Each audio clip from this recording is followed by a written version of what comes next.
If you need to extrude components, you have a few options available to you. You can find them under the model toolbar under modify polymesh, and you can see we have extrude along axis and extrude along curve. The extrude options work for all of your components, so you can extrude edges as well as faces and vertices.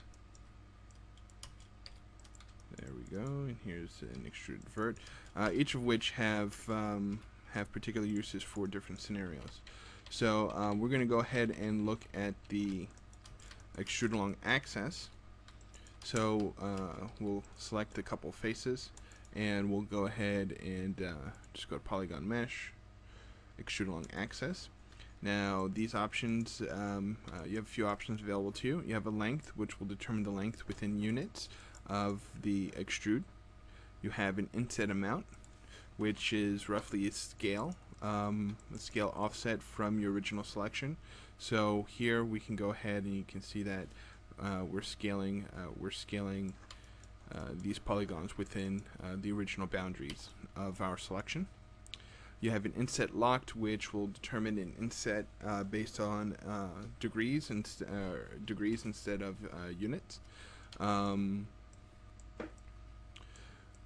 You have this duplicate polygon option, which will duplicate a pair, which will duplicate your selection along the length of your extrude. If you use the subdivisions, you'll get a pair or slice of polygons per subdivision you use. This object frame will determine what frame of reference your components will be extruded in. By default, set to component, so we're extruding along the y-axis of our selected components. If we use object, it will go along the object model.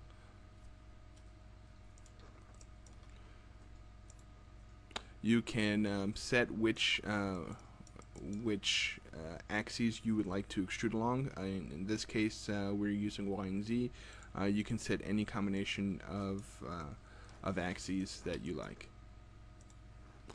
This merge option will unmerge all of these polygons, so essentially you'll get an extrude per polygon. So if we brought in the y-axis, you can see that we get an extrude per polygon.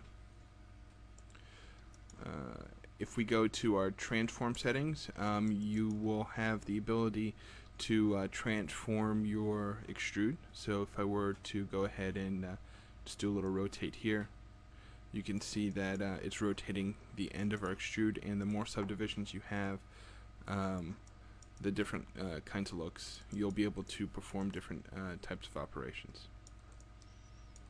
Cool. So those are the extrude along axis options. If you need to extrude component along a curve, you can do so. Just select your components, then go to polygon mesh, extrude along curve. You'll enter a picking session, so then select the curve you would like to extrude along, and you'll be prompted with your extrude options here. You can change the start and end length of your extrude. You can, just like the extrude along axis, you can duplicate polygons, and per subdivision you're going to get a slice. So we can up our subdivisions per knot, and we can literally subdivide from here.